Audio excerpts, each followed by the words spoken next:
Masya Allah. Perhatikan baik-baik, nanti ada rahasia dalam surah ini.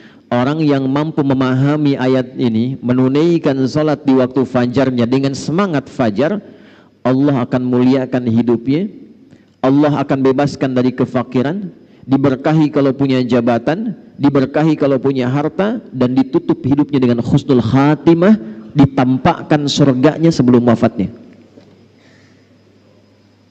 Dua, di Quran surah ke-81 At-Takwir di ayat ke-18, was-subhi idza tanaffas. Orang yang mampu memahami ayat ini, Allah akan jadikan semua aktivitasnya tertata, terukur, ringan dan sukses saat dilakukan. Ini yang menyebabkan Nabi langsung komen tentang subuh. Dan ingat, kalau Nabi sudah komen, umatnya tinggal like and subscribe. Jangan komen lagi ya. Allahumma barik li ummati fi bukuriha. Ya Allah, jika ada umatku memiliki gerakan subuh, senang ke masjid, senang menunaikan jamaah fajar, mohon sempurnakan berkahnya untuk umatku itu. Itu langsung doa Nabi itu. Baik, sehingga Nabi sebelum masuk waktu subuh, waktu fajar, diabadikan nanti dalam satu hadis yang diriwayatkan oleh sahabat junior, keluarga dekat beliau, ringkar A1 Ahlul Bait, Ibnu Abbas radhiyallahu taala anhuma. Didokumentasikan riwayat ini oleh Sunan Abu Daud dalam kitabnya Sunan Abu Daud nomor hadis 1367. Saking pentingnya subuh, Nabi persiapan dengan sempurna, merencanakan semua agenda saat bangun dari tidurnya. Kita mulai subuh. Apa itu subuh? Halo? Tiap hari sholat subuh belum tahu apa itu subuh? Ayo, 1 juta yang tahu.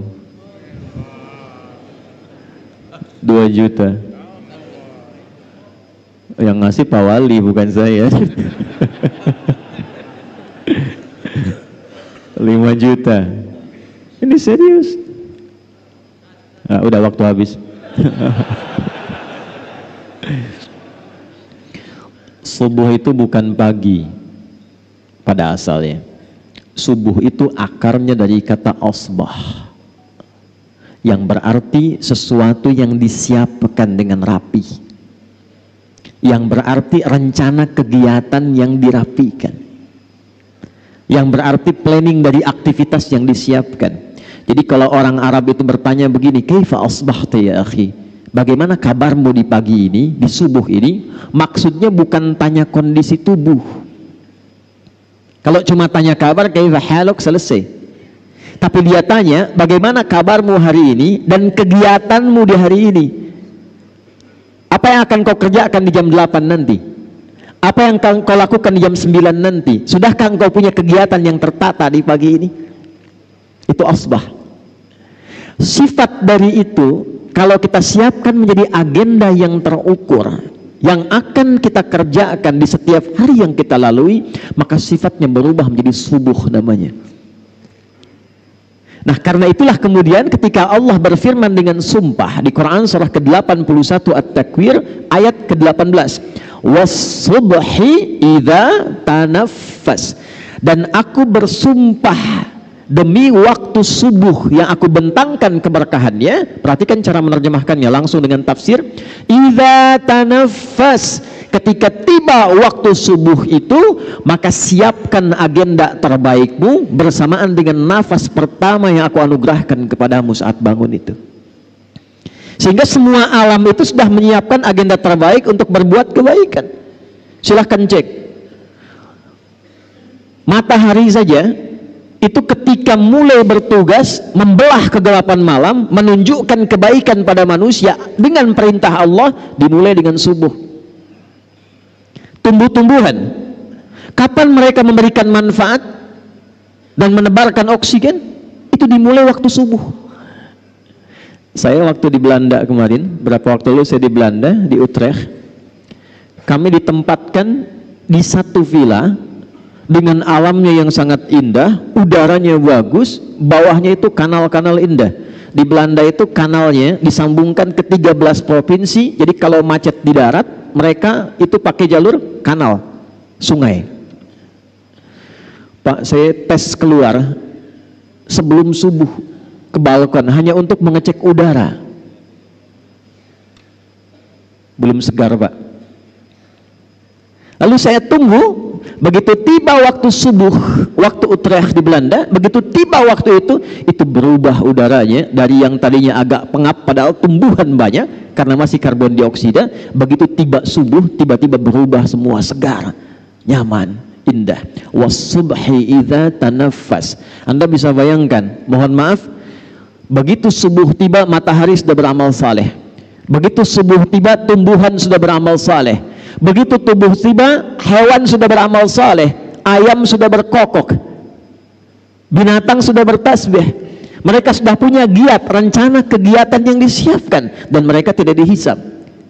Dikembalikan kepada umatnya Nabi Muhammad SAW. Kita yang dihisab, kita yang beraktivitas, khususnya kita yang muslim yang sudah punya iman, setiap bangun dari tidur ditanya oleh Allah dengan sumpah, hei Adi Hidayat, dari bangun ini, rencana apa yang sudah engkau siapkan untuk dieksekusi di hari ini? Jadi sebetulnya nggak boleh ada orang Islam tuh bangun tidur nggak punya rencana hidup. Jangan sampai ditanya begini, jam 7 nanti apa yang dikerjakan? Belum tahu saya. Nah itu belum subuhan. Apalagi bila dilakukan dengan berjamaah, tidak ada satu pun sahabat-sahabat Nabi yang belajar dengan Rasulullah SAW datang ke masjid menunaikan salat subuh kecuali mereka sudah punya rencana yang disiapkan untuk dieksekusi hari itu.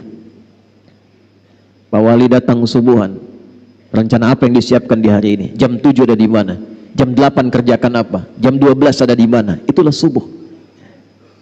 Itulah sebabnya mereka berangkat menunaikan aktivitas dari masjid, Pak Musa. Itu rahasianya kenapa tunggu syuruk. Dan itu rahasianya mengapa syuruk itu sampai dijamin oleh Nabi, itu pahalanya senilai dengan umrah dan haji. Tapi bukan sudah umrah dan haji ya, awas jangan dipotong nih videonya nih. Bukan sudah umrah dan haji, jangan sampai ditanya mau kemana, musabihin, ngapain? Haji. Awas ya, awas nih, karena beberapa tempat nih sudah bergeser itu ya, awas. Kenapa begitu besar pahalanya? Lihat kalimatnya di hadisnya. Man shallal ghadata fil jama'ati. Siapa yang mau bergerak menunaikan salat subuh berjamaah. Thumma yaqudu yadhkurullah. Lalu dia setelah subuh itu duduk berzikir kepada Allah. Nanti kita lihat rahasia zikir itu apa. Dia duduk berzikir kepada Allah. Thumma yusalli rak'ataini. Kemudian dia menunaikan salat 2 rakaat fi bidayatid duha. Saat tiba awal duha. Awal duha itu matahari naik melewati tempat terbitnya masyrik, lalu dia bergeser. Pergeserannya disebut isyraq. Sifatnya disebut syuruk. Karena itu syuruk itu adalah awal duha. Duha itu punya 3 waktu. Awal duha, pertengahan duha, akhir duha. Dan rakaatnya bisa berbeda. Awal duha itu kata Nabi cukup 2 rakaat. Dia jangan terlampau soleh ya. Boleh lebih dari itu, boleh, tidak ada masalah, tapi intinya di 2 ini. Fakana alaihi ka ajri hajjin wa umratin. Kalau ada orang sholat subuh lalu setelah itu dia berzikir, duduk, kemudian dia tiba waktu syuruk sholat 2 rakaat, itu baru bangun mau berangkat beraktivitas, dituliskan oleh malaikat, diperintahkan oleh Allah, tuliskan dia punya pahala senilai haji dan umrah. Lalu disebutkan oleh Nabi sempurna, sempurna, sempurna. Kalau ada kata sempurna, sempurna, artinya masih ada nanti umat yang bertanya, masa sih? Ditegaskan di akhir kalimat, Nabi sudah tahu itu. Mungkin ada yang bertanya, masa iya sih dapat haji dan umrah pahalanya? Maka Nabi sebelum ditanya, sebelum orang meragukan, kata Nabi sempurna, sempurna, sempurna. Jangan pernah ragu. Pertanyaannya, zikir apa yang disiapkan dari subuh ke syuruk itu?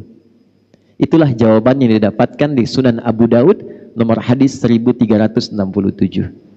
Imam Abu Daud nama aslinya Sulaiman dari Sijistan, dikenal dengan Sulaiman As-Sijistani, tapi cintanya kepada hadis begitu luar biasa.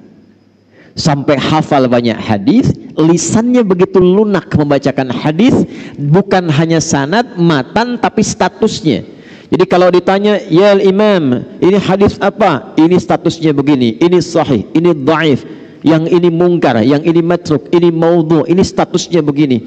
Saking ringannya lisannya menyebutkan hadis, para ulama komen. Di antara yang komen itu Al-Imam Ibnul Qayyim Al-Jauziyah, jika ada Nabi Daud mudah melunakkan besi dengan tangannya, maka ini Abu Daud ringan melunakkan hadis dengan lisannya. Jadi bukan sekedar kunyah untuk keturunan Abu Daud ini, tapi juga memberikan kesan begitu cinta, senang kepada hadis, diberikan anugerah oleh Allah ringan dalam menilai dan menyebutkan hadis. Di antara sekian hadis yang beliau dokumentasikan dalam kitabnya Sunan, nanti satu saat kita belajar detail ya, mungkin bagi para da'i, imam dan khatib, kenapa kitab hadis dibagi 4 nanti, ada mu'jam, ada sunan, ada musnad nanti ya, saya ulangi ya, ada 1 jami', 2 sunan, 3 mu'jam, 4 musnad. Yang ini sunan. Kitab sunan itu kitab hadis yang disusun berdasar urutan fikih kegiatan ritual kita. Cepat, nomor hadis 1367 diriwayatkan langsung oleh keponakan Nabi SAW, anaknya paman beliau. Nabi punya paman, salah satunya Abbas radhiyallahu taala anhu, beda usia dengan Rasulullah itu kurang lebih 3 tahun. Tempat tinggalnya dekat dengan Nabi, di samping Babu Salam. Jadi kalau bapak ibu umrah atau haji, saya doakan yang belum insya Allah bisa disegerakan. Tidak cukup dengan amin, nabung dari sekarang ya, nabung. Jadi saya lupa tadi mulai nih, mohon maaf nih ya, saya tidak terafiliasi dengan politik praktis. Saya ini ulama mendoakan untuk semua, sehingga semua punya bimbingan dari Allah Subhanahu Wa Taala. Cuma masalahnya sekarang saya kadang kesulitan memilih kata, termasuk saat di luar negeri. Saya mohon ya, ini kalau kita nanti mendapat kata, niatkan untuk ibadah, tidak untuk yang lain. Jadi aminnya amin spiritualis, bukan amin politis ya. Wah sudah. Ini kajian kita, kajian subuh. Sebab sekarang ini saya ke Kuwait kemarin, saya dapat cerita, Ustadz, ini eksesnya luar biasa. Orang tahiyat tadinya begini, sekarang jadi begini kan. Begini. Nggak boleh, jangan sampai terjadi itu. Ya. Satu tempat kita imami salat ghairil maghdubi alaihim waladdallin. Diam. Itu karena ada yang beda, nggak keluar suaranya. Gitu kan. Kita balik lagi. Saya ingatkan ya, jadi kalau pilih kata atau apa, ini nggak ada hubungan dengan politik yang lainnya. Posisi saya jelas, saya mendoakan dan memberikan bimbingan. Ulama itu paku bagi bangsa, supaya semua dapat hidayah. Kita nggak tahu siapa yang Allah pilihkan. Diam. Kalau enggak saya selesai. Ya, saya serius. Karena ini masjid untuk ibadah. Niat kita kesini untuk ibadah, bukan yang lain. Kalau mau politik di luar. Ingat ya, saya ingin semua diikhlaskan oleh Allah, sehingga siapapun yang terpilih Allah tetapkan diberikan hidayah oleh Allah Subhanahu Wa Taala. Ya. Ibnu Abbas itu tempatnya di belakang pintu As-Salam, Babus Salam. Jadi kalau umrah haji dari Zamzam belok ke kanan, nggak langsung lewat pintu 1, belok ke kanan, tandanya sampingnya ada bukit yang ada istana raja di atasnya. Lurus terus sampai ujung. Begitu belok ada pos security, CCTV 1 warna putih yang jaga 2 orang. Lurus kanannya ada kipas angin tuh, sampai ujung ada 35 kipas angin itu. Saya udah hitung tuh ya. Sebelah kiri persis turun ke bawah, itulah pintu Babus Salam. Itu rumah kediamannya Abbas. Di sampingnya ada pintu Babun Nabi, namanya Gate Nabi. Itu rumah kediamannya Sayyidah Maimunah, di antara istri Nabi sallallahu alaihi wasallam, dan bibinya juga Abdullah bin Abbas. Abbas punya 2 orang putra, satu Fudail yang sulung, yang bungsu namanya Abdullah bin Abbas. Nah, Abdullah kecil ini disiapkan oleh pamannya Nabi Abbas ini untuk khusus belajar dari Nabi. Investasi. Kenapa? Karena Abbas ini pengusaha, Pak, pedagang. Kegiatannya sibuk. Tapi maaf, sesibuk-sibuknya itu akhir pekan atau waktu luang masih bisa ngaji dengan Nabi. Sehingga saat Nabi meninggal, itu beliau sudah hafal 200 hadis. Kalau Quran gampang, hadis tak mudah. 200 hadis. Tapi beliau berpikir, mesti ada yang dibanggakan di keluarga saya, karena nanti di akhirat, di antara satu anggota keluarga itu, ada yang diperintahkan oleh Allah untuk memberikan syafaat kepada orang tua dan keluarganya. Itu yang harus Anda siapkan. Jadi kalau bangga dunia biasa, masuk alam kubur almarhum. Tapi di akhirat nanti itu abadi sifatnya. Ada anak-anak tertentu yang disiapkan oleh orang tuanya, itu langsung menggandeng bapak ibunya, keluarga di belakangnya, dan diperkenankan oleh Allah masuklah ke dalam surga lewat tamannya yang indah sampai naik ke tingkat tertinggi. Itu ada di Quran surah 13 Ar-Ra'd ayat 23 sampai 24. Jannatu adni yadkhulunaha wa man salaha min abaihim wa azwajihim wa dhurriyyatihim wal malaikatu yadkhuluna alaihim min kulli bab salamun alaikum bima sabartum fa ni'ma uqbaddar. Paham? Tidak. Jannatu adni yadkhulunaha, nanti di hari kiamat kata Allah, ada orang-orang yang aku mintakan cepat masuk surga. Jangan sibuk saat hisab, cepat masuk surga. Padahal suasana hisab itu begitu mencegangkan, sampai orang-orang itu berusaha minta syafaat, gelisah, gemuruh. Tapi ada satu keluarga besar yang kata Allah langsung masuk surga. Yang hebatnya, surga kan 8 pintu, 8 tingkatan. Itu diminta masuk lewat tengah-tengah, di tempat yang paling indah tamannya, lalu diperintahkan gandeng bapak ibumu yang soleh itu, yang telah menyiapkan engkau menjadi pemimpin keluargamu pada saat ini. Wa dzurriyyatihim, gandeng keluargamu di belakang, pasanganmu, keluargamu. Perhatikan kalimatnya. Begitu dia mulai masuk, diperintahkan malaikat oleh Allah, malaikat semua berdiri di setiap depan pintu surga yang dijaga dan ucapkan selamat kepada keluarga besar ini.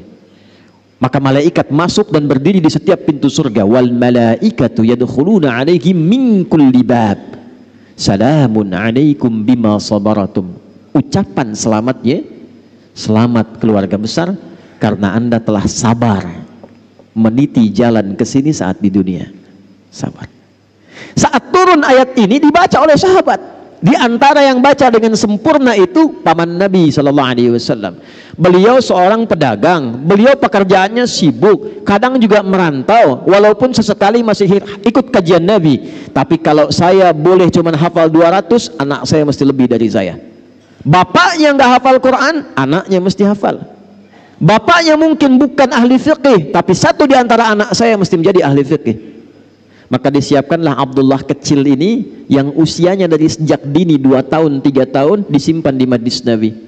Ketika anak ini dari kecil disimpan di majlis Nabi, tumbuhlah cintanya pada Rasulullah SAW. Kemana-mana ikut Nabi, penasaran dengan Nabi. Di antara saking penasarannya, beliau ingin tahu bagaimana bangun tidurnya Nabi sebagai persiapan subuh. Jadi hadis ini diriwayatkan oleh anak kecil yang belum balik. Saking cintanya dengan Nabi. Dan kelak nanti ketika Nabi meninggal, bapaknya Abbas tadi, bapaknya Abdullah hafal hadis 200, anaknya hafal 2000 hadis. Di antara hadis yang beliau hafalkan adalah apa yang akan saya bacakan ini. Qala an Ibnu Abbas radhiyallahu taala anhuma qala, hadis riwayat Ibnu Abbas. Ini tolong catat baik-baik ya. Ini rumus dalam hadis. Kalau Bapak Ibu teliti baca hadis, kalau ada jasa ayah kepada anak dalam mendidik, itu nama anak nggak pernah disebutkan dalam riwayat hadisnya. Yang disebutkan bapaknya. Pernah dengar Ibnu Umar? Pernah dengar Ibnu Abbas tadi?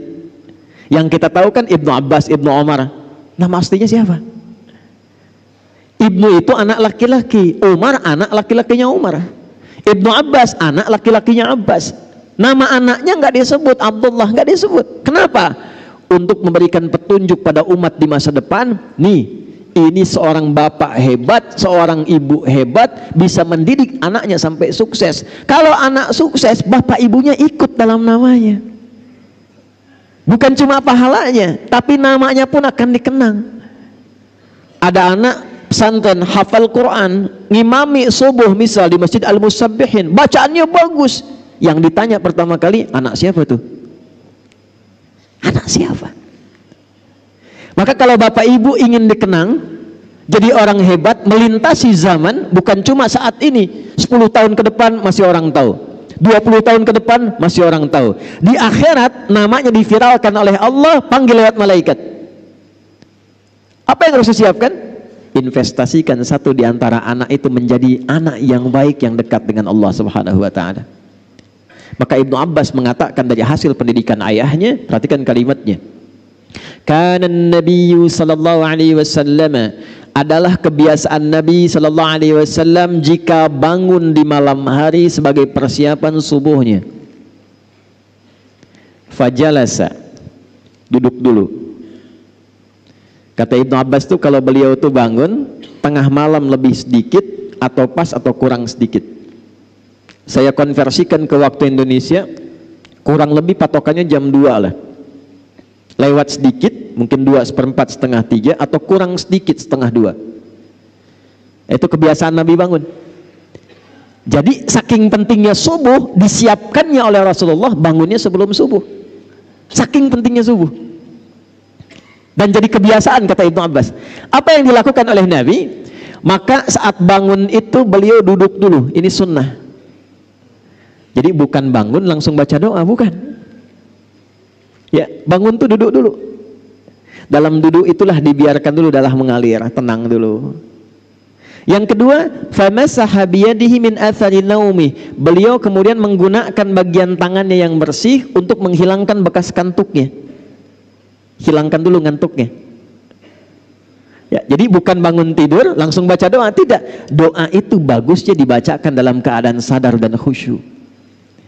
Bangun jam 2, ngantuk masih ada. Alhamdulillah nih. Ayana, sadar jam 6. Sadar dulu. Karena doa itu ketika dipanjatkan dalam keadaan sadar, diiringi dengan hati yang khusyuk, seketika jawaban muncul. Minimal ada getaran hati, ada ketenangan, konfirmasi dalam jiwa kita. Maka apa yang terjadi? Baru kemudian setelah sadar, hilang ngantuknya. Ini yang pertama dilakukan. Kita kombinasikan dengan hadis Al-Bukhari dari dua orang sahabat, Mu'adz bin Jabal dan Jundub bin Junadah radhiyallahu ta'ala anhuma. Faqara'a, maka baru Nabi membaca doa. Perhatikan doanya. Alhamdulillahilladzi ahyana ba'dama amatana wa ilaihin. Pertanyaan saya, paham nggak maknanya apa doa itu? Ini sebetulnya komitmen awal kita menjalani hidup. Alhamdulillahilladzi ahyana. Ya Allah, terima kasih. Hamba memujimu dan bersyukur padamu yang telah memberi kesempatan hamba hidup di hari ini. Walaupun engkau bisa wafatkan hamba dalam tidur tadi, namun engkau perkenankan sesuai dengan ajal yang telah engkau tetapkan. Terima kasih ya Allah, diberikan kesempatan hidup lagi di hari ini. Alhamdulillahilladzi ahyana ba'dama amatana. Ini kuncinya. Wa ilaihin nusyur. Hamba berjanji ya Allah, hari ini akan mencari bekal terbaik dalam hidup supaya siap saat pulang. Jadi nusyur itu artinya menyebar untuk pulang. Kita saat mengatakan wa ilaihin nusyur, kita berkeyakinan selama ini beraktivitas, satu saat pasti pulang. Itu saat kembali kepada Allah. Pertanyaannya, apakah setiap yang pulang itu sudah menyiapkan bekal untuk pulangnya? Karena sifat pulang itu, Pak, Bu, itu punya sifat senang. Ya, Bapak Ibu di Jakarta menjelang Lebaran, mau akhir Ramadan, pulang kampung senang tidak? Pulang ketemu keluarga senang tidak? Senang. Senang itu pulang kalau ada bekal. Saya tanya ada orang, kenapa tak pulang? Saya tak ada bekal Ustadz, katanya. Tapi kalau dia sudah punya bekal, walaupun cuma pakai motornya bebek, itu bekalnya jadi singa tuh. Belakang kasih pelepah pisang, tambah lagi kemudian bacaan dus 1, dus 2, dus 3. Di belakang dekat knalpot dia tuliskan, aku pulang sayang. Dan di rumah dia kabari, ini miniatur kehidupan. Di rumah dia kabari, aku pulang nih, abang pulang katanya. Dan yang di rumah itu bisa menyiapkan bekal yang tadi telah disiapkan untuk datang, diganti dengan semua persiapan yang indah. Rumah dicat, kue-kue disiapkan, yang tidak ada jadi ada, dan cuma ada di Indonesia. Mohon maaf, itu kalengnya kaleng biskuit, isinya bisa rangginang.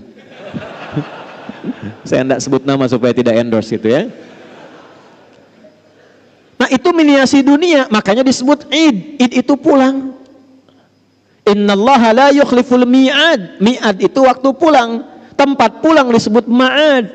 Innalladzi farada 'alaikal Qur'ana laradduka ila ma'ad. Hei engkau yang sibuk, hei yang punya jabatan, hei yang punya kekayaan, hei yang merasa pintar, hei yang ini, hei yang itu, silahkan kau kerjakan apapun dalam hidupmu, tapi engkau pasti pulang. Quran surah 39 ayat 30, innaka mayyitun wa innahum mayyitun. Muhammad, engkau akan pulang dan umatmu pun semua akan pulang. Nah, ini mayit nih. Saya juga mayit, calon meninggal. Ya, antum mayit nih, meninggal tuh, meninggal. Waktunya bisa beda-beda, bisa antum duluan, saya belakangan bisa. Atau dibalik bisa terjadi, saya belakangan antum duluan bisa. Bisa. Ya, kan mungkin saja terjadi ya. Ya. Balik tuh. Apa yang Nabi siapkan supaya kita beraktivitas menjelang pulang? Itulah yang Nabi bacakan, faqara khawatim surah Ali Imran. Ini persiapan sebelum subuh. Di sini kita akan fokuskan bahasan kita. Maka Nabi menunjukkan, siapkan bekal dari 11 ayat terakhir surah Ali Imran. Itu kunci menjalani semua aktivitas hidup setiap hari. Saking pentingnya ayat ini dibacakan setiap hari oleh Nabi saat bangun tidur dan disiapkan untuk dieksekusi setelah keluar dari masjid sholat subuh. Inna fi khalqis samawati wal ardi wa ikhtilafil laili wan nahari la ayatil liulil albab. Fokus. Alladzina yadhkuruna Allaha qiyaman wa qu'udan wa ala junubihim. Masih ingat tadi setelah sholat subuh zikir menunggu syuruk kan? Dijawab di ayat ini, alladzina yadhkuruna Allaha qiyaman wa qu'udan wa ala junubihim wa yatafakkaruna fi khalqis samawati wal ard rabbana ma khalaqta hadza batila subhanaka faqina adzaban nar. Belum selesai. Rabbana innaka man tudkhilin nar faqad akhzaita wa ma lidh-dhalimina min ansar. Belum selesai. Rabbana innana sami'na munadiyan yunadi lil imani an aminu bi rabbikum fa'amanna. Rabbana faghfir lana dhunubana wa kaffir 'anna sayyi'atina wa tawaffana ma'al abrar. Rabbana wa atina ma wa'adtana 'ala rusulika wa la tukhzina yaumal qiyamah innaka la tukhliful mi'ad. Sampai sini saja, sampai pulang. Ini saking pentingnya kita bacakan 17 kali dalam sehari. Di setiap waktu sholat fardu. Jadi gambaran kurikulum hidup ini yang kita kerjakan setiap hari, kita minta sama Allah dijaga istiqamah 17 kali dalam sehari. Anda bayangkan. 1. Inna fi khalqis samawati wal ardi wa ikhtilafil laili wan nahari la ayatil liulil albab. Saya cepat terjemahkan langsung dengan tafsir. Orang cerdas itu, orang pintar itu, orang yang paham esensi sesuatu, dia tidak akan hanya menikmati hidup, menatap langit dan menjalani kehidupan di bumi saja. Lihat langit indah, jalan-jalan, nikmati aktivitas di bumi, tidak. Orang cerdas, orang pintar yang tahu inti kehidupan itu. Inti sesuatu itu disebut lub namanya. Tahu kelapa? Oh. Ini Pak Wali itu, Pak Ijek, Pak Bobi. Kemarin saya makan satu tempat di sini ada kelapa, tapi kelapanya Thailand. Kenapa nggak ada kelapa Medan? Ya, saya makan di Medan, kelapanya kelapa dari Thailand. Nanti ada hadis Nabi di ujung saya ingatkan tentang kondisi masa depan yang perkembangan teknologi semakin cepat. Supaya nggak lompat-lompat, saya urutkan dulu. Kelapa itu ada kulitnya nggak luarnya? Serabut ya. Setelah ketemu serabut, ketemu apa? Batok kelapa. Setelah ketemu batok, ketemu apa? Ada dagingnya ya. Nah, lalu air, kalau kita lihat kelapa di dalamnya itu kan ada daging halus tuh ya. Itu yang paling enak kan? Itulah lub namanya. Inti sesuatu, inti kelapanya, lub. Jamaknya disebut albab. Ada orang yang kalau disebutkan sesuatu paham, oh ini intinya. Arahnya ke sini. Itu ulul albab. Tapi ada orang yang dijelaskan sekali belum paham. 2 kali baru paham, daging kelapa. 2 orang disebutkan, yang satu paham, yang satu 3 kali belum paham-paham, batok kelapa.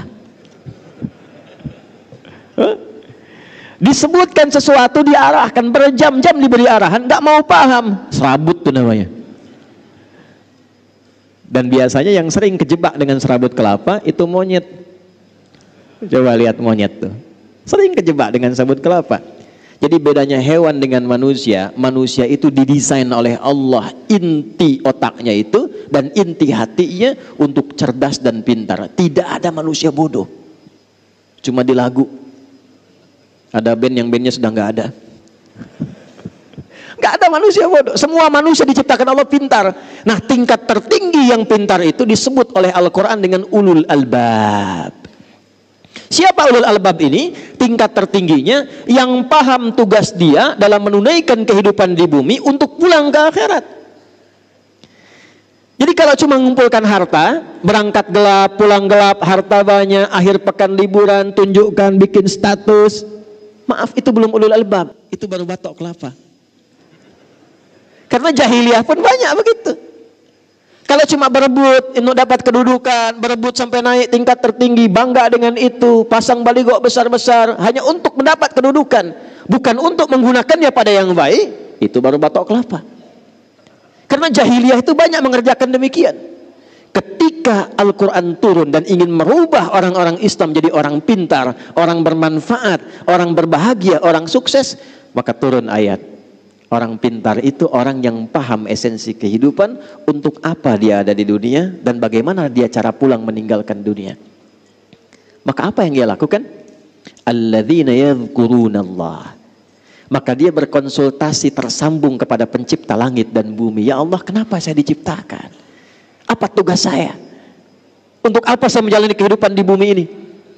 Qiyaman wa qu'udan wa ala junubihim. Ya Allah, berikan pedoman pada saya saat saya berdiri, jalan, lari, apa yang harus saya kerjakan. Saat saya duduk, bagaimana saya harus lakukan. Saat saya tiduran pun bagaimana tidur yang baik. Karena itu Anda tidak akan pernah temukan pedoman yang lengkap dari berdiri sampai tidur, bahkan caranya dan doanya, kecuali dalam Islam. Coba saya tanya ya, bangun tidur ada doanya enggak? Ada caranya? Mau tidur ada doanya enggak? Ada caranya? Ada. Pertanyaan saya, cara bangun tidur dengan cara akan tidur sama tidak? Doa bangun tidur dengan doa mau tidur sama tidak? Doa itu bukan sekedar menjadikan aktivitas jadi ibadah, tapi isinya petunjuk bagaimana menjalani aktivitas itu. Ini perkara minum nih, ini langsung saya contohkan ya. Perkara minum. Di Islam tuh sampai diatur. Bagaimana cara minum yang baik? Idza quddimat ta'am, adinda kata Nabi, jika makanan hidangan, minuman sudah dihidangkan di hadapanmu, khudh biyaminika ma yalik, ambil dengan tangan kananmu yang paling dekat denganmu. Yang paling dekat. Jadi kalau jus jambunya jauh, yang dekat itu air minum biasa, atau wakal saja. Karena itu Bu, kalau ibu masak menghidangkan, maksud hadis ini, ibu harus kenal dengan anggota keluarga, dia suka apa. Kalau dia suka ayam, dekatkan dengan ayam. Kalau dia suka ikan, dekatkan dengan ikan. Jangan dia suka ayam, di depan dikasih jengkol. Sehingga jauh dia ngambil ayam. Saya punya teman orang India, orang Pakistan saat di Tripoli. Qadarullah kan kalau kita makan di piring besar itu Pak. Ya, makan sama-sama. Jadi begitu mau makan, si India ini depannya ayam. Pakistan cuman nasi biryani depannya. Ayamnya nggak ada. Jadi kambing ayam depan yang India. Pakistan pinter. Diajak ngobrol yang Indianya. Nah, bla bla bla bla. Dia putar piringnya begini pelan-pelan tuh. Begitu ayamnya sudah di depan dia, kambingnya depan dia, dia mau siap makan. Rupanya India pun putar. India pintar.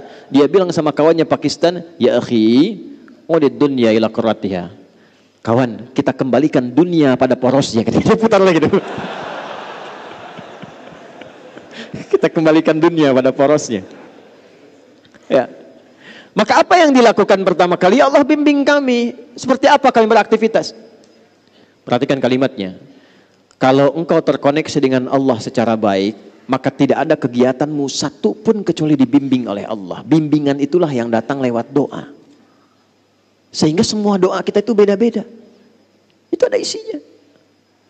Ambil yang paling dekat dengan kita, lalu samillah, sebut nama Allah.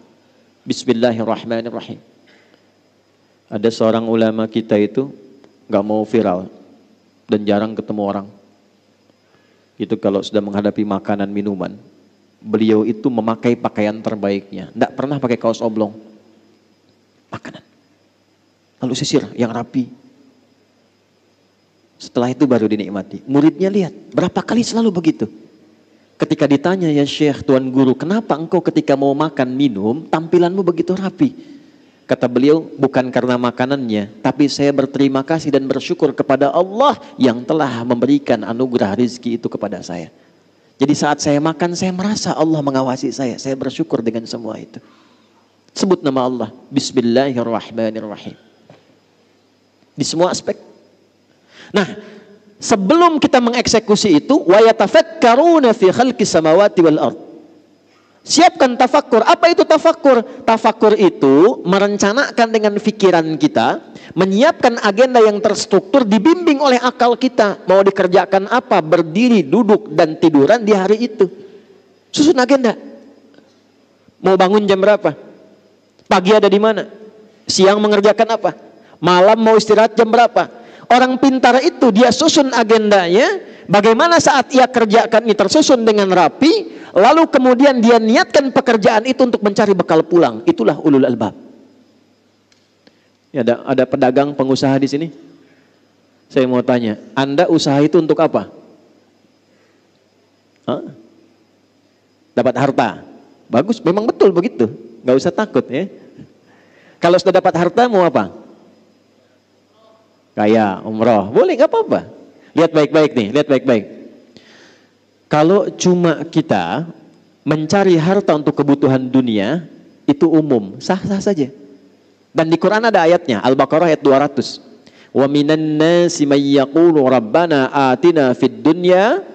Bukan, kalau belum hafal diam dulu.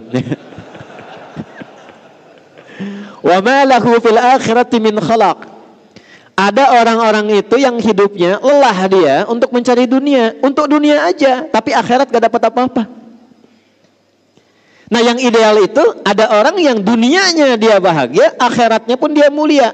Dunia sukses, kaya, punya kedudukan, ilmu luas, luar biasa. Akhiratnya pun luar biasa, juara dia.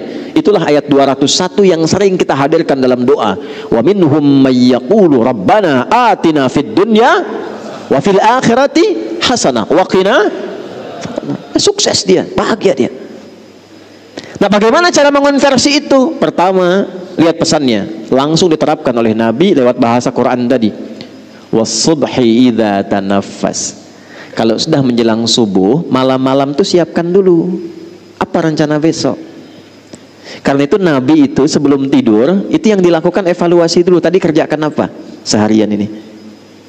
Oh iya, saya ke masjid misalnya, jamaah 5 kali jamaah enggak? Ke masjid enggak? Baca Quran enggak? Besok saya siapkan. Kalau tadi 3 kali saya ke masjid, besok 5 kali saya ke masjid. Siapkan. Masjid pertama Al-Musabbihin, masjid kedua A, masjid ketiga B, masjid ketiga, terus sampai dengan Isya. Jamaahnya di mana? Pekerjaannya apa? Ukur semua. Siapkan. Begitu sudah siap, begitu sudah baik, itulah yang disebut dengan tafakkur. Wa yatafakkaruna fi khalqis samawati wal ardh. Rabbana ma khalaqta hadza batila. Kalau semua orang begitu, nggak sia-sia pekerjaannya. Ya, maaf, silahkan, kata Allah silahkan, Anda tugasnya di udara, yang pilot, ada pramugari, ada macam-macam, nggak dilarang jadi pilot, silahkan. Jadi astronot silahkan. Yang penting itu jadi pilot yang terukur. Jadi astronot yang punya rencana yang baik. Siapkan dari sekarang. Anda tugas di lautan, silahkan. Ada nelayan misalnya, ada bakamla jaga, silahkan. Tapi siapkan apa yang harus Anda lakukan saat akan berangkat ke lautan, itu punya rencana yang jelas. Di daratan juga demikian. Setelah itu, ini yang hebat. Ini yang hebat. Iringi semua kegiatan itu dengan persiapan sampai akhirat. Satu, kata Allah, jangan sampai engkau berbuat maksiat dan kerusakan dalam pekerjaanmu, karena neraka itu lebih keras ancamannya dibandingkan dengan keadaan dunia. Rabbana innaka man tudkhilin nara faqad akhzaita. Susun rencana yang baik, niatkan ikhlas untuk kemanfaatan. Jangan sampai terancam dengan neraka. Apa diantaranya? Maaf, dua sumbernya.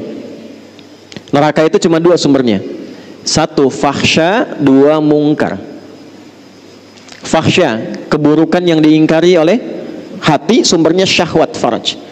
Zina, selingkuh, LGBT, pornografi, porno aksi, kata-kata jorok, kotor, itu fahsya. Mungkar, keburukan yang diingkari oleh hati, sumbernya nafsu perut dan akal. Maaf, korupsi, saling berselisih, bikin hoax, saling mencela, saling menjatuhkan, merampok, membunuh, itu mungkar. Saya mau tanya pada Bapak Ibu sekalian, amalan apa yang oleh Allah disiapkan untuk membuat seseorang terjauh dari fahsya dan mungkar? Cuma sholat. Ada di Quran surah 29 ayat 45. Innas sholata tanha anil fahsya wal. Jadi standar sholat itu bisa merubah seorang jadi baik. Standar sholat yang paling pokok. Jadi kalau orang sholat pasti baik. Ya. Pak Bobi bikin proyek misalnya revitalisasi nih di Medan. Saya pengen revitalisasi sehingga taman jadi bagus. Tiba-tiba datang pengusaha, Pak, kalau Pak Wali bisa memberikan arahan ke kami, fee-nya 20 miliar Pak. Maka karena Pak Bobi sudah sholat subuh di Masjid Al-Musabbihin, beliau jawab, maaf ya, jari saya ini jadi tahiyat, tidak akan pernah dipakai maksiat. Wah, itu. Tapi setan tidak nyerah Pak. Datang lagi dia, Pak Bobi naik Pak, fee-nya 200 miliar. Maka Pak Bobi diam, langsung lihat, sebentar, saya istikharah dulu. Enggak ada istikharah dalam maksiat, enggak ada istikharah. Nah, karena sholat itu otomatis, kalau orang sudah sholat pasti dibaik. Sholat itu sifatnya taat, lawan taat maksiat. Tak ada orang sholat itu bermaksiat, tak ada. Ya, orang jahiliyah itu dirubah menjadi khairul ummah itu dengan sholat. Itu standar, artinya standar biasa. Subuh itu standarnya lewat dari situ, melebihi standar. Kalau orang sholat subuh bukan cuman baik, tidak cukup jadi orang baik. Kalau ingin merubah sesuatu berkemajuan, jadi hebat, mencerahkan, jadi maju, jadi sukses, harus punya rencana. Kamu usaha apa rencananya? Strateginya apa? Kegiatannya apa? Buat rencana. Dari subuh itu punya rencana kehidupan. Kalau tugas untuk pribadi, untuk keluarga, anak saya nanti mau bagaimana ke depan? Siapa yang jadi ahli Quran? Siapa yang jadi ahli fisika? Siapa yang jadi dokter? Siapa yang jadi ahli fikih? Dengan istri kompak. Nah, itulah yang disebut ulul albab. Kalau amanahnya lebih luas, RT, RW misalnya, sampai ke lurah, camat, sampai ke wali kota, sampai ke gubernur, sampai ke atas lagi, maka disiapkan rencananya dengan sifat-sifat tugas kerjanya. Di Sumatera Utara ini bukan cuma bicara siapa yang kemudian naik jadi pemimpin, tapi apa yang akan dilakukan setelah kemudian Allah berikan amanah itu. Mitigasikan. 33 kabupaten ini kekurangannya apa? Masuk hadis Nabi. Perhatikan. Sayati alaikum zamanun aw kama qala, akan datang satu masa nanti. Ditandai dengan taqarubuz zaman, waktunya begitu cepat berlalu. 1 tahun kayak sebulan, sebulan kayak sepekan, sepekan kayak sehari, sehari saya sekilatan. Pada saat itu terjadi, taqarrubul aswaq, pasar mudah diakses. Dulu ibu ke pasar tuh pakai angkot, Bu. Turun, belanja. Sekarang klik di handphone, barangnya datang. Jadi benar yang Nabi sampaikan terjadi. Pasar mudah diakses. Tapi saat yang bersamaan, yantashirul kadzib, manipulasinya banyak. Benar kayak salah, salah kayak benar. Orang mulai tipu-tipu. Dan tipu-tipunya karena ada perkembangan teknologi, pindah dari offline jadi online. Sekarang banyak tertipu dalam online. Dulu judi itu offline, sekarang judi online. Sampai Zeus bingung ikutan judi itu. Saya bingung kalau di jalan tuh, lihat ini ke Banten, lihat Spiderman minta-minta. Transformer sudah di jalanan, sekarang minta sumbangan. Di Medan masih manusia silver ya, di Banten tuh Spiderman turun ke bawah minta sumbangan. Zeus ikutan judi kan. Memang dunia ini sudah kacau sekarang.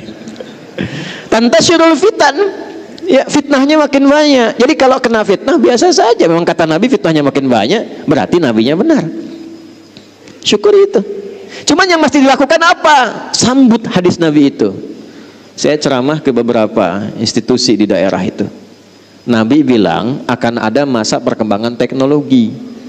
Sekarang kita sudah punya aplikasi. Kenapa nggak bikin aplikasi di 33 tempat itu sesuai dengan lokalnya? Kita sekarang gerakan glokalisasi. Medan, Mas. Bikin aplikasi untuk Medan, warga Medan. Mitigasikan. UMKM orang Medan masukkan ke situ. Kemudian setelah dimasukkan, sinergikan ASN-nya. Nggak perlu pakai yang tinggi-tinggi dari luar. Tukang ojek sini, masukkan ojek aplikasi, tapi untuk yang lokal Medan saja. Hidup di situ semua. Deli Serdang bikin sendiri. Yang ada di Medan, tukang beras masukkan di situ. Tukang durian ya sudah banyak di situ. Tukang ini, tukang itu. Jadi kalau butuh klik si fulan jualan beras, belinya dari beras di situ. Si fulan jualan baju, belinya yang baju di situ. Kalau tidak ada di situ, baru keluar. Hidup lingkarannya di situ. Sambungkan dengan masjid. Yang mau zakat, mau infak, titik poinnya di masjid. Ojeknya online, onlinenya yang lokal yang dipakai. Jadi bukan menghidupkan yang sudah besar, yang di dalam hidup. Kami Pak Musa, Mas Bobi, di Bekasi itu kita punya program ojek soleh namanya. Boleh ditiru Pak, masjid Pak, porosnya. Ojek soleh itu opang ojek pangkalan, kita kasih aplikasi, sambungkan ke jamaah. Itu mereka meeting pointnya di masjid pakai fingerprint Pak, kayak ngantor. Saya pernah coba masukkan fingerprint, PPO, coba, silahkan coba lagi. Oh, saya nggak bisa. Hanya ojek aja yang bisa masuk. 5 waktu. Nanti ketika 5 waktu itu konsisten, diukur dengan absen, langsung akhir bulan tidak usah pusing dengan sembako. Disiapkan sembako untuk mereka. Dari ZIS masjid diputarkan lagi, dimitigasi. Setiap daerah di komplek kami itu sudah ada database-nya. Si fulan siapa, usahanya apa, ini yang kesulitan siapa. ZIS itu diputarkan sesuai kebutuhannya. Saldo masjid 0 Pak. Tapi nggak ada yang tidak sulit, tidak ada yang tidak mudah. Semua butuh proses, tapi setelah terjadi semua rata, nyaman. Ini naik. Begitu yang ojek naik, hari ini dia mendapatkan bantuan, besok dia sudah bisa berbagi. Itu masanya. Nah itulah tafakkur. Dan ketika dikerjakan itu semua dengan sifatnya. Maaf, mahasiswa ada di sini? Nah, mau jadi apa? Kenapa pilih kampus itu? Apa yang mau disiapkan dengan itu? Apa kontribusi di tempat tinggalnya? Nah, itulah subuh. Itulah subuh. Ketika dipertemukan seperti ini, jangan diam. Tidak ada sholat subuh di zaman Nabi kecuali semua jamaah saling kenal satu dengan yang lainnya. Sehingga yang sakit tidak bisa ke rumah sakit ketemu dokter. Al-Musabbihin bikin satu gerai. Dokter-dokter ada database-nya. Yang sakit datang konsultasi, tak perlu ke rumah sakit, dapat obat generik. Yang lapar datang, pulang-pulang kenyang. Oh, ini ada sarapan tidak nih subuh ini? Cuma tanya Pak, cuma tanya. Yang haus datang, pulang. Yang tidak punya pekerjaan ada database. Wah, ini yang punya usaha, konsultasi. Selesai. Itulah subuh. Karena itu sifatnya gerakan. Gerakan itu bergerak, beraktivitas. Jadi kalau cuma datang, sholat, pulang, nah itu belum sempurna nilai-nilai value yang melekat pada subuhnya. Sholatnya sah, dapat pahala, cuman sampai pahala saja. Keberkahan subuhnya nggak dapat dengan sempurna. Kesuksesan mungkin, kebahagiaan belum tentu. Jadi ada sukses saja, Ada bahagia saja, ada sukses dan bahagia. Sukses saja disebut dengan fauz, saya akhiri. Bahagia saja disebut dengan, awas hati-hati, fariha. Ya, kalau sukses dan bahagia disebut dengan falah namanya. Saya ulangi, falah namanya. Ini saya pilih ya. Coba pilih. Kaya tapi gelisah atau miskin tapi tenang? Pilih.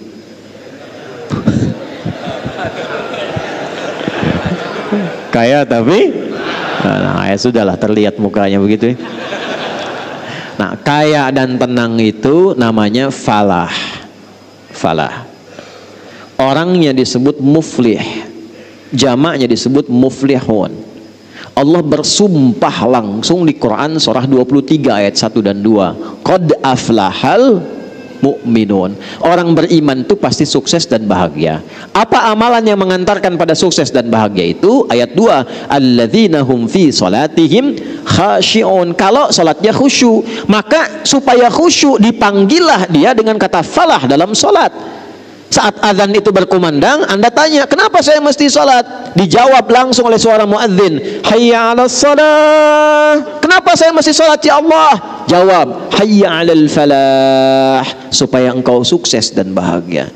Jadi sebetulnya motivasi salat itu bukan hanya menjadikan kita dapat pahala, supaya kita hidupnya sukses dan bahagia.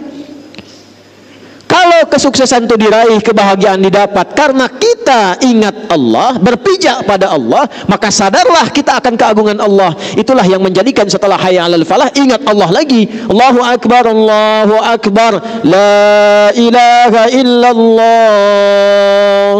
Tapi tidak semua orang yang sholat mendapatkan kesuksesan, kebahagiaan. Mengapa? Karena dia tidak mengambil hikmah dan pelajaran dari semua pedoman-pedoman terkait sholat itu. Anda kalau cuma datang ke masjid, sholat 2 rakaat dan pulang, tidak dapat hikmahnya. Tapi ketika Anda sebelum datang uraikan kegiatan hari ini, saya mahasiswa di USU mesti IPK-nya 4. Saat bersamaan saya menghafal Quran. Kami punya gerakan di Jakarta namanya Macan Uah. Mahasiswa cerdas anak negeri usahakan Al-Quran hafal. Gitu. Itu disiapkan sambil kuliah menghafal Quran. Kami dampingi gratis. Kita kasih buku paket, kita siapkan sambil kuliah menghafal Quran. Di wisuda selesai S1 4 tahun, di kampus manapun, saat di wisuda IPK-nya diharapkan 4, kita bantu. Saat yang bersamaan dia di wisuda sebagai penghafal Quran 30 juz. Yang duluan hafal kami umrahkan. Ini 24, tanggal 24 saya berangkat, satu pesawat penghafal Quran semua. 370 orang berangkat. Nah, di antara mereka mahasiswa. Nanti kalau mau sinergi boleh, Mbak. Ya, Mas, boleh. Itu kita jadikan misalnya satu desa, satu penghafal Qurannya mesti ada satu, kita bantukan situ. Indahnya Pak, kalau sudah ada penghafal Quran, itu tenang dan damai kehidupan sekitarannya. Penghafal Quran yang benar. Kita nanti ada metode 30 hari 30 juz. Bukan juz 30 hari 30 juz. Ini kami terima dari Goa 300 orang. Setiap angkatan 30, berlatih 60 hari. 10 hari adaptasi, 30 hari menghafal Quran 30 juz. Ada yang alhamdulillah kemarin 28 hari hafal 30 juz. Rekornya sekarang masih seorang kakek 78 tahun. Hafal Al-Quran dalam hitungan hari. Beliau kurang lebih 50-an hari. Hafal Quran 30 juz. Ada dari Jambi 49 tahun. Sekarang mungkin sudah 50-an. Hafal Quran 40 hari dari nol. Rekornya dari Wanjo, hafal Quran 14 hari 30 juz. Menghafal itu gampang. Yang susah itu mengajak diri kita untuk menghafal. Ya. Nah, saya tutup, saya akhiri. Siapkan rencana.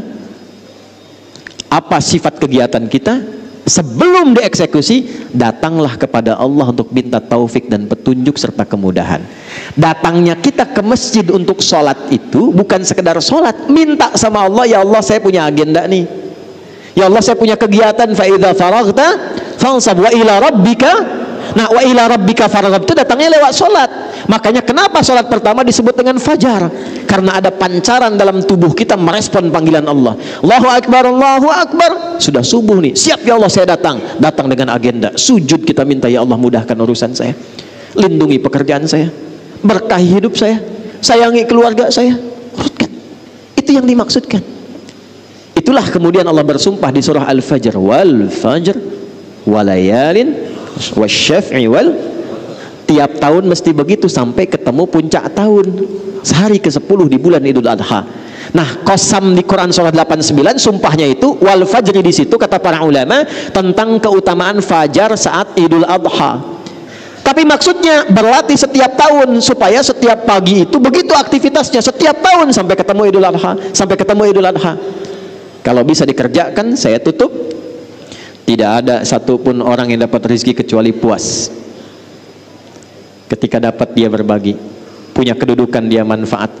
Lalu Allah siapkan di akhir kehidupannya cara pulang yang baik. Ya ayyatuhan nafsul mutmainnah. Karena dia punya agenda, dia punya arah, hidupnya tenang, maka meninggalnya pun dalam keadaan tenang. Hei jiwa yang sudah tenang, siap-siap pulang. Irji'i ila rabbika radiyatan, siap pulang, aku sudah ridha dengan amalmu, engkau pun akan ridha dengan pemberianku. Sudah siap pulang? Oh, belum ya. Baik. Ada satu penjaga masjid di Pasar Rebo di Jakarta, tapi di daerah, bukan di kotanya. Tugasnya marbot masjid aja. Tapi dia tahu fikih marbot, belajar dari Bilal.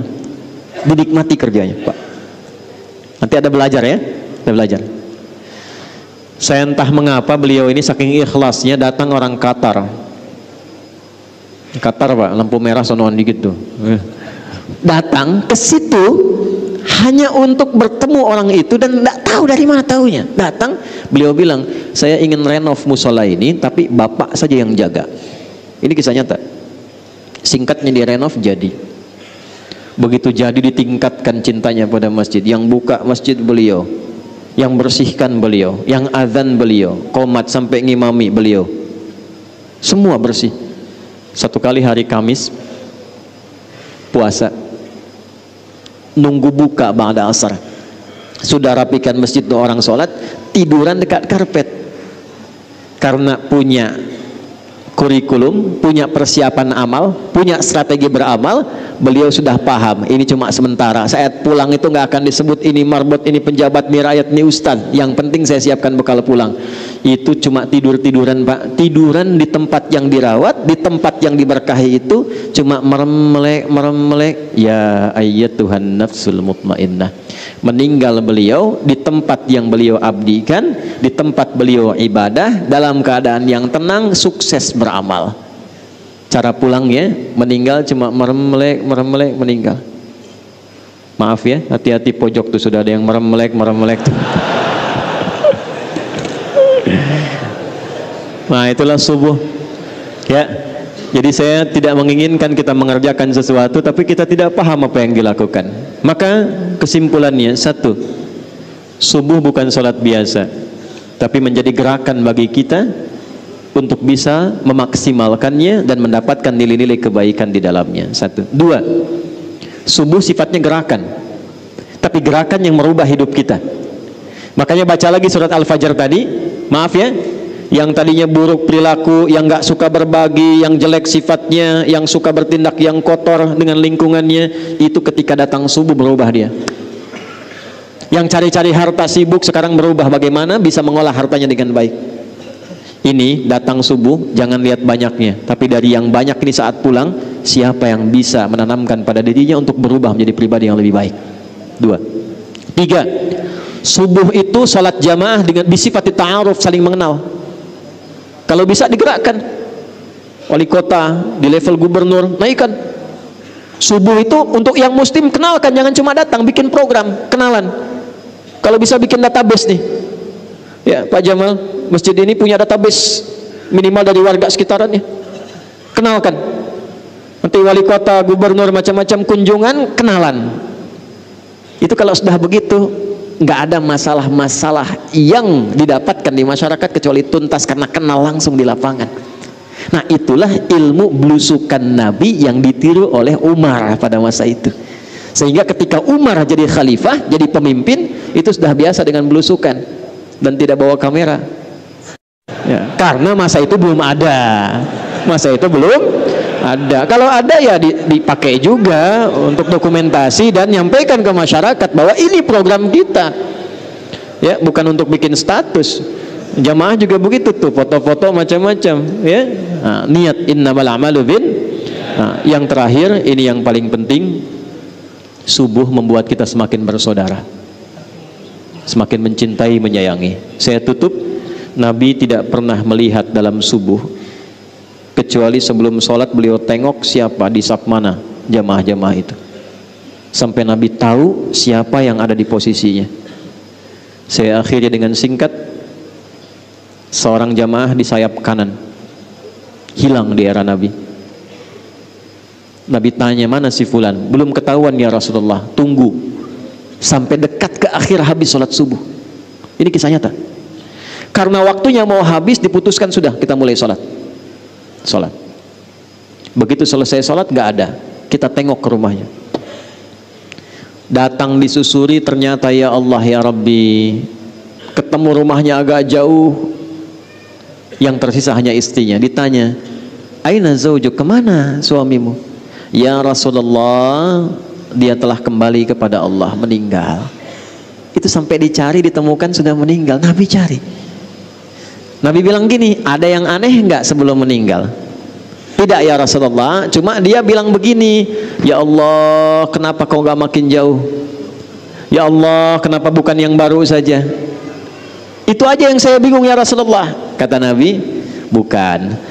Dia itu sebelum meninggal ditampakkanlah pahala sholatnya yang sering dia lakukan ke masjid itu, dalam subuh khususnya ditampakkan. Jadi bukan berarti kita sia-sia, nanti sebelum meninggal kebiasaan kita ditampakkan. Kalau yang rajin tuh amal soleh ditampakkan amalnya, sehingga itu yang membuat kita tenang. Lalu dia melihat ternyata jalannya itu dihitung, banyak pahalanya. Dia berkata, ya Allah, kenapa nggak makin jauh lagi aja masjidnya sehingga makin banyak pahalanya. Satu waktu di musim dingin dia keluar pakai baju double, di jalan ada yang kedinginan saat akan berangkat ke masjid. Dia copotlah baju yang luar, dia pakai yang dalam tuh yang baru, yang luar yang lama. Begitu diberikan, keluar pahala ditampakkan sebelum wafat. Dia berkata, ya Allah, kenapa yang nggak baru saja yang saya berikan, kenapa harus yang lama? Karena pahalanya berbeda. Salat, itulah janji Allah, ya ayat Tuhan nafsul. Dan tempatnya ayat itu di surah Al-Fajr. Tempatnya di surah Al-Fajr. Itu yang harus jadi motivasi untuk kita. Tetangga yang belum ke masjid, datangi silaturahim. Apa hukumnya? Tetangga dekat masjid, jarak bahkan nempel rumahnya ke masjid, tapi nggak mau ke masjid. Apa hukumnya? Oh, bakar. Oh iya, hati-hati tuh. Hey. Aduh, main bakar aja tuh. Belajar, jangan baca terjemahan. Hukum tetangga muslim yang belum berkenan ke masjid tapi rumahnya dekat dengan masjid, hukumnya ajak dia ke masjid. Doakan, ajak dia ke Kita pernah ada komplek bagus seperti ini Pak, masjidnya, kompleknya mewah, muslimnya banyak, yang ke masjid satu saf saja tidak penuh, 6-10 orang. Satu saf itu bisa 20-30. Duduk saya lihat, saya tanya, kenapa begini? Kita atur strategi, ini kisah saja. Nanti DKM punya database, kunjungi tetangga. Datang ya, hari libur saja Sabtu misalnya atau Ahad begini, bawa buah. Siapkan sebelumnya, pulang subuh bawa buah. Assalamualaikum. Waalaikumsalam. Pak Haji katanya, ada apa nih? Oh enggak, kami dari masjid tadi, tak lihat Bapak, kami kira sakit, kami datang bawa buah. Itu zuhur nggak ditanya, langsung ke masjid. Sekarang penuh. Ya, demikian yang bisa saya sampaikan. Mudah-mudahan Allah berkahi kita semua, Allah sayangi kita semua dalam kebaikan. Saya kira kita akhiri dengan doa. Mudah-mudahan doa kita didengar oleh Allah Subhanahu wa taala. Allahumma taqabbal minna innaka antas sami'ul alim wa tub 'alaina innaka antat tawwabur rahim. Nahmaduka hamdan kama 'allamtana an nahmadaka wa nashkuruka syukran kama 'allamtana an nashkura. Antal muqaddim wa antal muakhir biyadikal khair innaka ala kulli syai'in qadir. Ya Allah, kami memujimu dan bersyukur atas segala nikmat yang Kau anugerahkan kepada kami, walaupun kadang kami belum pantas dan belum baik dalam menggunakan nikmat yang akan dihisab itu. Allahumma nusalli wa nusallimu ala habibikal karim rasulikal mustafa al-amin sayyidina Muhammadin wa ala alihi wa sahbihi ajma'in. Ya Allah, kami bersalawat pada Rasulullah sallallahu alaihi wasallam yang kami cintai. Jadikan dengan salawat itu wasilah bagi kami mampu meneladani kehidupan beliau yang mulia, dan jadikan wasilah di akhirat untuk mendapatkan syafaat beliau yang indah. Allahumma ya arhamar rahimin, Rabbana la tada' lana fi maqamina hadza dhanban illa ghafartah. Ya Allah, jika ada pendosa hadir di masjid ini dalam subuh ini, jangan biarkan ia pulang kecuali Engkau telah gugurkan seluruh dosa-dosanya. Wala hamman illa farajtah, jika ada yang datang dengan kegelisahan, jangan biarkan ia pulang kecuali Engkau telah tenangkan keadaan hatinya. Wala maridan illa syafaitah, jika ada yang sakit di antara kami, mohon sembuhkan penyakitnya. Wala asiran illa yassartah, ya Allah, mungkin di antara jamaah ada yang datang membawa kesulitan, maka mohon ya Allah dengan keikhlasan amalnya datang, hilangkan dan angkat seluruh kesulitannya. Wala dainan illa qadaitah, ya Allah, mungkin di antara jamaah ada yang terlilit utang piutang, dengan keikhlasan ya Allah mohon limpahkan rezeki kepada mereka untuk melunasi utang-utangnya. Allahumma wala hajata min hawaijid dunya wal akhirati fiha laka ridwan wa fiha lana salah illa qadaitaha ya arhamar rahim. Ya Allah, di antara jamaah mungkin ada hajat yang tersembunyi, dengan keikhlasannya ia beramal, mohon kabulkan hajatnya selama baik dunia dan akhiratnya. Allahumma alif baina qulubina, Allahumma ij'al jam'ana hadha jam'an marhuma wa tafarruqana min ba'dihi tafarruqan ma'suma waj'alna minal musabbihin al-muttaqin al-muslimin as-salihin. Ya Allah, satukan hati kami dalam kebaikan, berkahi pertemuan ini ya arhamar rahimin, dan bila pun kami mesti berpisah, jadikan perpisahan kami mengikat cinta dan kebaikan di antara kami, konsisten menjadi orang yang bertasbih, orang salat, orang takwa, orang baik dalam pandangan-Mu. Allahumma tubna ilaika taubatan nasuha. Ya Allah, kami bertobat di subuh ini dengan tobat yang sesungguhnya. Allahumma altuf ya Allah qulubal asin wal asat liyatubu ilaika taubatan nasuha. Ya Allah, mohon sentuh jiwa-jiwa pelaku maksiat di subuh ini ya Allah, sentuh jiwanya agar ia mau bertobat sebelum ia wafat ya Allah. Dengan rahmat-Mu sayangi hamba-Mu ya Allah, sayangi hamba-Mu ya arhamar rahimin. Allahumma hdi jiwarana ya Allah wa zumala'ana liyahtadu ilal Islam. Ya Allah, ada kawan-kawan kami, tetangga kami, kerabat kami yang mungkin belum bergabung dengan kami, ya Allah, dengan hidayah-Mu anugerahkan mereka hidayah untuk menemukan Islam. Jadikan mereka saudara-saudari kami di dunia dan di akhirat ya arhamar rahimin. Allahumma ishtaqna bi Rasulillah sallallahu alaihi wasallam. Ya Allah, kami merindukan perjumpaan dengan Rasulullah sallallahu alaihi wasallam. Kami rindu dengan Rasulullah sallallahu alaihi wasallam. Allahumma arzuqna ni'mata ya Allah naltaqiya ma'a Rasulillah yaumal qiyamah wa la tudayyi'al fursah lana. Ya Allah, berikan kesempatan pada kami untuk dapat hanya menatap Rasulullah atau menjumpainya di akhirat ya arhamar rahimin. Jangan hilangkan ya Allah kesempatan kami untuk menatap beliau di akhirat kelak. Allahumma ij'al baqiyata hayatina hayatan thayyibah wa akhirah fatina husnal khatimah. Tawaffana ya Allah biqaulina la ilaha illallah Muhammad Rasulullah wa qaulika ya ayyatuhan nafsul mutmainnah irji'i ila rabbika radiyatan maradiyah fadkhuli fi ibadi wadkhuli jannati. Ya Allah, mohon jadikan sisa kehidupan kami lebih baik dibandingkan hari-hari sebelumnya, dan mohon bila kami wafat ya Allah, kapanpun itu wafatkan kami dalam keadaan husnul khatimah. Ringankan lisan kami untuk mengucap kalimat tauhid menjelang wafat, la ilaha illallah Muhammad Rasulullah.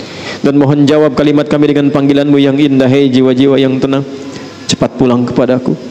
Aku ridha dengan amal-Mu, Engkau pun akan ridha dengan pemberianku. Jadi hamba-Ku, aku tampakkan surgaku untuk-Mu saat ini. Allahumma alif baina qulubina wahidna wa jadida bila tafruqah. Ya Allah, mohon satukan kami, jauhkan kami dari perpecahan. Wahfad biladana Indonesia baldatan tayyibatan wa tardaha wa barik ya Allah hadzal masjid wa kullal mudun ya Allah fi Sumatra Syamaliyah ya arhamar rahimin. Ya Allah, mohon jaga negeri kami Indonesia, satukan kami dalam kebaikan, berkahi setiap tempat yang ada di wilayahnya ya Allah, terutama masjid ini, seluruh tempat yang ada di Sumatera Utara ini ya Allah. Jangan biarkan ada satu tapak tempat bersaksi dengan maksiat ya Allah. Allahumma ya arhamar rahimin ihfad ulama'ana waj'alhum mukhlashina lakad-din. Ya Allah, mohon jaga para ulama kami, jaga para ulama kami, satukan mereka dalam kebaikan, sehatkan mereka untuk memberikan pencerahan, jauhkan mereka dari perpecahan. Wahfad umara'ana waj'alhum udala wa khaffif hisabahum yawmal qiyamati yawma la yanfa'u malun wala banunun illa man ataka biqalbin salim.